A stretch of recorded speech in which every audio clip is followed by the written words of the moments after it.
خواتین کے ساتھ اور نابالغ بچیوں کے ساتھ پرائیویٹ سکولز میں جو زیادتیاں ہو رہی ہیں اس پہ حال ہی میں ڈاکٹر عبد الباری نائک نے بات اٹھائی اور اس پہ جو ہے ایک بڑا خلاصہ انہوں نے عوام الناس کے سامنے رکھا. آج ڈاکٹر عبد الباری نائک ہمارے ساتھ جڑ چکے ہیں. ڈاکٹر صاحب بہت بہت شکریہ.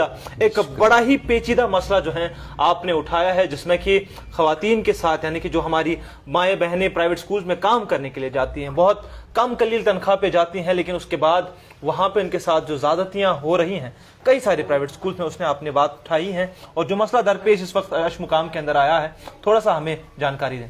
دیکھیے, اس سے پہلے میں نے ان کے اکنامک کرائسس پہ اٹھایا تھا. جو وہ جاتی ہے نیئر اباؤٹ ان کی سیلری میگر دی جاتی ہے, جبکہ اس میں لیبر لا بھی وائلیشن ہوتی ہے. 12,300 ان کی کم سے کم منتھلی سیلری ہونی چاہیے, لیکن وہ نہیں ہوتی تھی. وہ میں نے بہت سارے RTI ڈالے اور اس کے بعد میں نے پورا خلاصہ کیا. لیکن اس کے بعد ان کی جو ان کے کریکٹر پہ یا ان کا مطلب جو کریکٹر اسسینیٹ کرنے کی کوشش کرتے ہیں چند لوگ, یا ان کو ایکسپلائٹ فزیکلی ایکسپلائٹ کیا جاتا ہے. چند جو اسکول کے آنرس ہوتے ہیں یا اسکول کے پرنسپلس ہوتے ہیں یا جو ایڈمنسٹریٹو سیٹ اپ ہوتا ہے, یہ صرف آپ اشمقام کو ہی ٹارگٹ مت لے لیجئے. ساؤتھ کشمیر میں یہ نارتھ سے لے کے ساؤتھ کشمیر تک چلا آ رہا ہے, اور یہ صرف اسکولز تک ہی نہیں ہے محدود. یہ جتنے بھی کوچنگ سینٹر آپ مطلب یہاں پر سری نگر میں دیکھتے ہیں ان میں بھی یہ ہو رہا ہے, یا ساؤتھ کشمیر میں ہمارے کوچنگ سینٹرز ہیں ان میں بھی مجھے بہت ساری شکایتیں آئی ہیں اور میری نظر ان پہ بھی ہے. اور یہاں پر جو واقعہ آپ نے بہت سارے جگہوں سے شکایتیں آ رہی ہیں, یہ ایک آئسولیشن میں معاملہ نہیں تھا کہ ایک ہی جگہ پہ کوئی نہیں. میں جب بھی کوئی سٹوری کرتا ہوں وہ اتنی سیویئر ہوتی ہے, پھر میں اسی کو ایز اے کیس سٹڈی لے کے ہر ایک پہ, تاکہ ہر ایک سماج کے جو بندے ہیں, ہر ایک سماج کا جو انہیبیٹنٹ ہے وہ اس پہ دھیان رکھے اور وہ اس پہ وجل رکھے, تاکہ کیا ہو جائے, تاکہ یہ ہو جائے کہ لوگ اس سے بچیں. اور صرف میری ہی ڈیوٹی نہیں ہے ڈاکٹر باری کی, یا میڈیا پرسنز کی ہی ڈیوٹی نہیں ہے, یا پولیس کی ڈیوٹی نہیں ہے, یہ ہر ایک پیرنٹ کی ڈیوٹی ہے. صرف پیرنٹس کی ہی نہیں, جبکہ جس کے بچے محلے والے جو ہر ایک انڈیویجول اور انہیبیٹنٹ کی یہ ڈیوٹی بنتی ہے کہ اس پہ وجل رکھے اور دیکھے کہ ہماری بچے کیا کر رہی ہیں, ہماری بہنیں کیا کر رہی ہیں, وہ کوئی ایکسپلائٹ تو نہیں ہو رہی ہے. ڈاکٹر صاحب یہ ایک بڑا سنجیدہ مسئلہ ہے, کیونکہ تعلیم ایک تو پہلے تعلیمی ادارہ ہے, تعلیمی ادارہ کی جب ہم بات کرتے ہیں تو وہاں پہ تعلیم ہونی چاہیے, بچوں کی صحیح پرورش ہونی چاہیے, اور وہیں پہ ایسا معاملہ سامنے آیا ہے کہ جہاں پہ ایک ہیڈ اس تعلیمی ادارے کا جو بڑا ہے وہ ایکسپلائٹ کر رہا ہے, چاہے بچیوں کو کر رہا ہے یا فیمیل ٹیچرز کو کر رہا ہے. تو کتنی سنجیدگی کے ساتھ آپ اسے دیکھتے ہیں؟ یہ بہت سیریس ایشو ہے. مطلب جو ہمارا فیمیل فوک ہے, ہم ان کو مطلب فریڈم تو دے دیتے ہیں, لیکن ہمیں چند ریسٹرکشنز بھی ان پہ لگانی بہت ضروری ہے. یہ اسلام بھی کہتا ہے, اور چاہے ہندوازم میں دیکھیں گے ان کے بھگوت گیتا میں, چاہے آپ گرنتھس میں دیکھیں گے یا بائبل میں, ہر ایک میں ان میں تھوڑی سی ریسٹرکشنز ہے. اور فار ایگزامپل جو گوشت لے جاتا ہے کوئی, اگر ہم اس گوشت کو ہاتھ میں اٹھا کے لے جائیں گے, کتے بیڑ ہر ایک ہمارے پیچھے پیچھے دوڑیں گے. سیم پروسیس یہاں پر بھی ہے. جتنی بھی اوپننس ہوگی مارکیٹس میں, پردہ داری کم ہوگی, میں صرف مسلمز کی بات نہیں کر رہا ہوں, ہندو ریلیجن میں بھی گھونگھٹ وہ سب کچھ کمپلشن ہے, اور اس کے دائرے میں رہ کے ہم کہیں بھی مارکیٹ سے چلیں گے, کے دائرے میں رہنا ایک خاتون کو بڑا ضروری ہے, بہت ضروری ہے. اور جب وہ اس اینگل میں چلیں گی اور کوئی اس کو ایوٹیزنگ کرتا ہے اور کوئی کمنٹ کرتا ہے, اس کو یہ کمپلسری ہے کہ اس کو اپنے بھائیوں کو بولنا ہے, اپنے پیرنٹس کو بولنا ہے, اپنی فرینڈس کو بولنا ہے, تاکہ وہ ان چیزوں سے بچ جائے. اور بہت سارے اسکولز میں چند ٹیچرز, میں ہر ایک کی بات نہیں کرتا ہوں, چند ٹیچرز یا چند ایڈمنسٹریٹو آفیشلز کہیں بھی, چاہے وہاں کنٹریکچولیزم ہو یا کسی آفس میں, ان کے باسز ان کو ایکسپلائٹ کرتے ہیں. اور وہ ہر جگہ ہوتی ہے ایکسپلائٹ. وومن, چند فیو وومن ایکسپلائٹ ہو جاتی ہے, کیونکہ پھر وہ عادی ہو جاتی ہے کہ کیا کیا جائے, اس سے کام نہیں بنتا. اور ایون ریسنٹلی ایک بندہ, ایک دانا انسان جو کہیں گے کلیور, اس نے کہا کشمیر میں 2 چیزوں سے کام نکلتا ہے.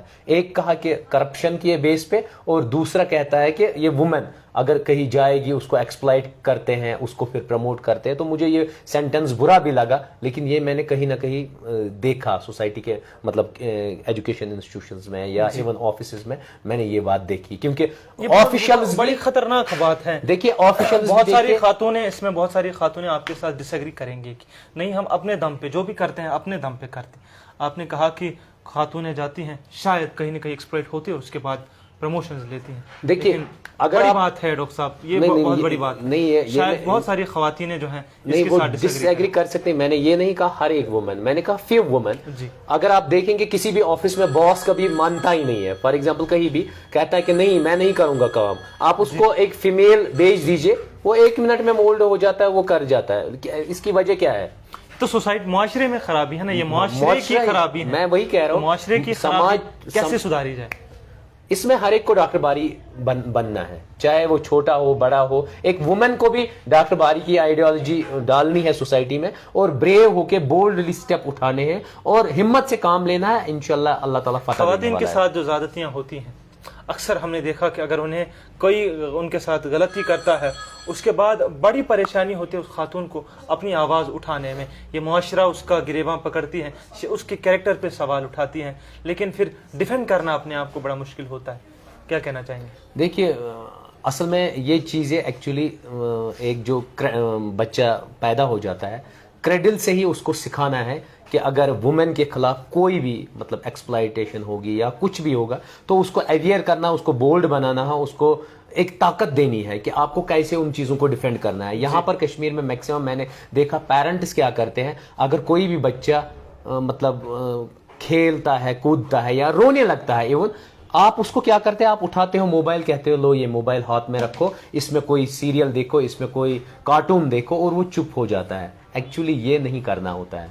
जितना वो ग्राउंड में खेलेगा, जितना उसको आप एनवायरनमेंट में ओपन ले जाओगे, जितना उसको आप जो बातें हैं, जो एक्सपीरियंसेस आपके लाइफ के हैं वो सब समझाओगे, और इवन प्लांटेशन ड्राइव उसको सिखाओ कि हम कैसे प्लांट करते हैं, उसमें फिर ऑक्सीजन कैसे फंक्शन करता है, ये सब चीजें सिखाओगे तो वो बहुत चीजें सीखेगा एज कंपेयर टू आप जो अवॉइड करते हो उसको मोबाइल देखिए। डॉक्टर साहब, इंटरप्शन के बड़ी माफी चाहूंगा।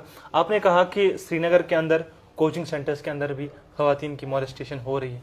कोई कुछ आपके पास कोई डेटा पॉइंट्स हैं? मेरे पास बहुत है। आपको ऑन एन एवरेज बोलूं मैं, ऑन एन एवरेज दिन में कम से कम 10 से लेके 15 लड़कियां मुझे कॉल करती है। उस लड़के ने मुझे फोटोग्राफ्स, वो मुझे एक्सप्लॉइट करता है, वो मेरा पहले फ्रेंड था, फिर एक्सप्लॉइट करता है, एक्सटॉर्शन, बहुत सारे केसेस ऐसे हैं। या इवन परसों ही एक भाई ने फोन किया कि मेरी बहन अनंतनाग कॉलेज जाती है, वुमेन्स कॉलेज, कोई लड़का उसको तंग करता है। मैंने उसको सीधे कहा है जिस दिन जाएगी मुझे कहना, मैं अपने टीम को लगा दूंगा वहां पर, और उसको देखेंगे वो कहाँ रहता है, क्या रहता है, फिर हम एडमिनिस्ट्रेटिव डीसी साहब से बात करेंगे और उसको कड़ी से कड़ी सजा दिलाएंगे, ताकि दूसरे लोगों के लिए वो इबरत बन जाए और दूसरा कोई भी उन लड़कियों, हमारी बहनों की तरह कोई आंख उठा के भी ना देखे।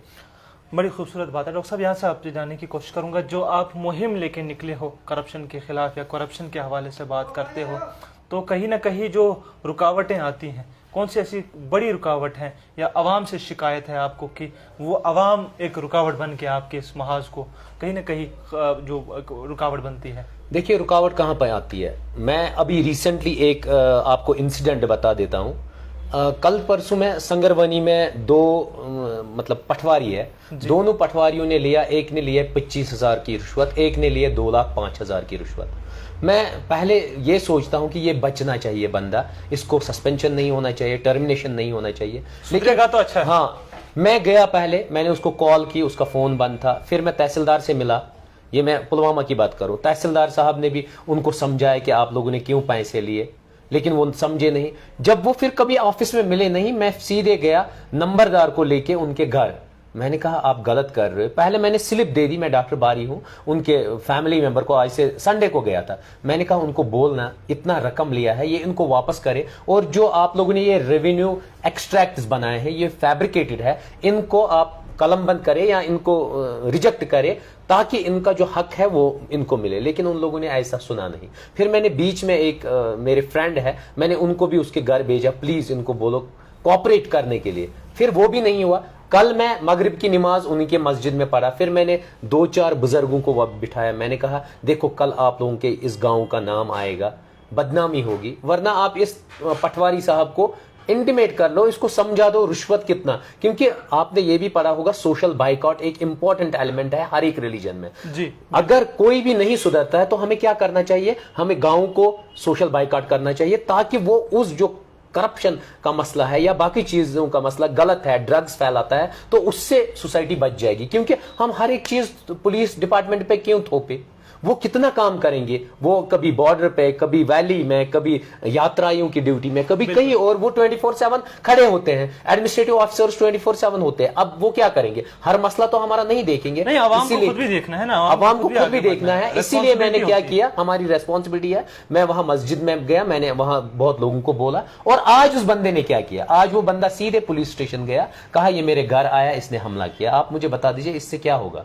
जब पुलिस ऑनेस्ट ऑफिशियल्स उसमें इन्वेस्टिगेट करेंगे, वहां कुछ नहीं मिलेगा। और अब मैं कल चलाऊंगा उस पर स्टोरी, अब मैं उसको ओपन करूंगा, उसने कितने रेवेन्यू एक्सट्रैक्ट में कितना पैसा, विद एविडेंस। फिर कल वो सस्पेंड हो जाएगा, वो टर्मिनेट हो जाएगा। फिर मुझे सोसाइटी कहेगी देखो ये कितना बड़ा क्रिमिनल है, इसने इसका रोजगार पे आंच आने दे दिया। मैंने जानबूझ के नहीं किया, ये उसकी गुनाहों की भरपाई है, क्योंकि वो नहीं सुधरता है, वो अपनी हर गर्मी दिखाता है और उसकी वजह से उसका टर्नओवर फिर। अच्छा, एक सवाल है वो जो बहुत टाइम से मैं पूछना चाहता था, कभी मौका नहीं मिला, आज मौका मिला है। डॉक्टर बारी कहते हैं कि हर एक को डॉक्टर बारी बनना चाहिए, लेकिन डॉक्टर बारी खुद डॉक्टर बारी बने क्यों फिरा है? हर एक के पास तो कोई रोजगार की शक्ति है, आप सब डॉक्टर बारी फिरे थोड़ी फिरेंगे, लेकिन आप ये सब क्यों कर रहे हैं? डॉक्टर बारी का मतलब ये नहीं है कि वो भी टर्मिनेट हो जाए। डॉक्टर बारी का मतलब है जो मैं आइडियोलॉजी देता हूं, मैं एक आइडियोलॉजी हूं। आपको क्या लगता है मैं टर्मिनेट हुआ? मैं बार बार वही कहता हूं, मैं टर्मिनेटेड प्रोफेसर हूं। मेरी एक आइडियोलॉजी है। मैंने जैसे बच्चों की बात की कि बच्चों के आप उनका अटेंशन डाइवर्ट करने के लिए और अपने पे जो बोझ है उसको डाइवर्ट करने के लिए आप उसको मोबाइल खेलने देते हो। मैं कहता हूं उसको ग्राउंड में ले जाओ, उसको सिखाओ एटमॉस्फेयर। मेरा सवाल वो नहीं है, मेरा सवाल यह है कि आप जो चीजें कर रहे हैं क्यों कर रहे हैं और इससे निकल के फायदा क्या निकल रहा है? देखिए इससे सोसाइटी, देखिए अगर कमाई होती है, नहीं कमाई से क्या मतलब है? सिर्फ कमाई ही नहीं होती है। यहाँ पुराने जमाने में जब हजरत आदम आया, कोई भी कहता है, कोई भी जब यहाँ कश्मीर में कोई भी निकलता है ना तो उसको सबसे पहले बोलते हैं अपने फायदे के लिए निकल रहा है। नहीं, मैं अपने फायदे, आपका क्या फायदा है? देखिए मुझे ये फायदा है, कल जो आपके बच्चे होंगे, इनके बच्चे होंगे, इस समाज के बच्चे होंगे, वो करप्शन फ्री सोसाइटी में जीने चाहिए। वो हमारा एनवायरनमेंट इतना साफ और शफाफ होना चाहिए जैसे हमारे बुजुर्ग कहते थे, यच वनन कशिर पे बत खुदाई यच आब खुदाई, इसकी कदर करो। हमने वो छोड़ दी। मैं वही पानी चाहता हूं कि वो नदी नालों से पानी खुद उठा के पिए। वो पेड़ पौधों के नीचे आज आप देख लीजिए कितने कूलर लगते हैं कश्मीर में। आज से 10-20 साल पहले कभी लगते थे? इतनी गर्मी नहीं होती थी, क्योंकि हमने एनवायरनमेंट को खत्म किया। हर एक कहता है ये प्लांटेशन इनको कट करो। आप लगाते कितने प्लांट हो? ये तो मेन चीज है ना। एक बच्चा पैदा होता है, कितने साल के बाद वो कितने प्लांटेशन करता है? कुछ नहीं करता है। एक दिन एनवायरनमेंट खत्म हो जाएगा, बाकी सोसाइटी तो हमने पोल्यूट की ही। अच्छा, आखिर में आपसे जानने की कोशिश करूंगा, आपका न हमारे नाज़रीन का ज़्यादा वक्त लेते हुए अवाम उन्नास से क्या गुजारिश करना चाहोगे? क्या मैसेज रहेगा तमाम तर लोगों तक जो इस वक्त आपको देख रहे हैं, हमारे नाज़रीन जिनसे आप इस वक्त रूबरू हैं? हर एक से मैं रिक्वेस्ट करता हूं, जो भी जिस आइडियोलॉजी से है, मीन्स अगर वो कोई मुस्लिम हो, हिंदू हो, सिख हो या ईसाई हो, अपने जो रिलीजियस टेक्सचर्स है, भगवत गीता बेस्ट, उसके गाइडलाइन पे चला, होली कुरान या ग्रंथ्स है या बाइबल है, अपने टेक्सचर्स पे चलो। दुनिया बहुत ब्यूटीफुल है। बहुत बहुत शुक्रिया हमारे साथ बात करने के लिए। जाने माने एक्टिविस्ट डॉक्टर अब्दुल बारी नाइक, टर्मिनेटेड प्रोफेसर, हमारे साथ जुड़ चुके थे। बेसाख्ता तौर पे इन्होंने इस मसले पे, एक बड़े पेचीदा मसले पे भी बात आज की और उस पर भी रोशनी डाली कि जो ज़्यादतियाँ ख़वातीन के साथ स्कूलों के अंदर होती है या तालीमी इदारों के अंदर होती है, उस पर उन्होंने एक नज़र डाली कि आज तक इस पर ज़्यादा बात नहीं हुई है। हालांकि कई सारे ऐसे किस्से सामने आए जहाँ पे ख़वातीन के साथ या कमसिन बच्चियों के साथ ज़्यादतियाँ हो रही थी, लेकिन अक्सर ऐसे किस्से जो हैं वो छुप जाते हैं, बंद होते हैं। लेकिन अगर आप उनमें से एक शख्स हैं, उनमें से एक खातून है जिसके साथ ऐसा कुछ भी वाकया पेश आया है, डॉक्टर बारी जैसे लोग आपके सामने हैं, इनका रुख करें, हमारा रुख करें या किसी भी और उस शख्स की तरफ रुख करें, इदारे की तरफ रुख करें जहां पे आपको लगता है कि आपको मदद मिल सकती है। चुप ना बैठें। अगर आप चुप बैठते हैं तो कल को और भी खातून हैं जिनके साथ ऐसे वाकयात हो सकते हैं, और भी कुछ लोग हैं जिनके साथ जिनको ऐसी मुश्किलें झेलनी पड़ेंगी। अगर आप आवाज़ उठाएंगी तो और भी खातूनें हैं जो अपनी आवाज़ उठाएंगी, जो अपनी आवाज़ बुलंद करेगी, जिससे कि मुआशरा सही बनेगा और कई सारी जिंदगियां जो है जिसे बच सकती हैं। एक बड़े इंपॉर्टेंट मामले पे इन्होंने बात की। इसके मजीद इन्होंने अपनी जिंदगी के हवाले से भी बात किया और अपने एक्टिविज्म के हवाले से भी बात की। अगर आप इंटरव्यू पसंद करते हैं, अगर आपको ये हमारा प्रोग्राम अच्छा लगा तो अपने दोस्त और अहबाब के साथ इसे शेयर जरूर कीजिएगा। फिलहाल के लिए दीजिए इजाजत। खुदा हाफिज।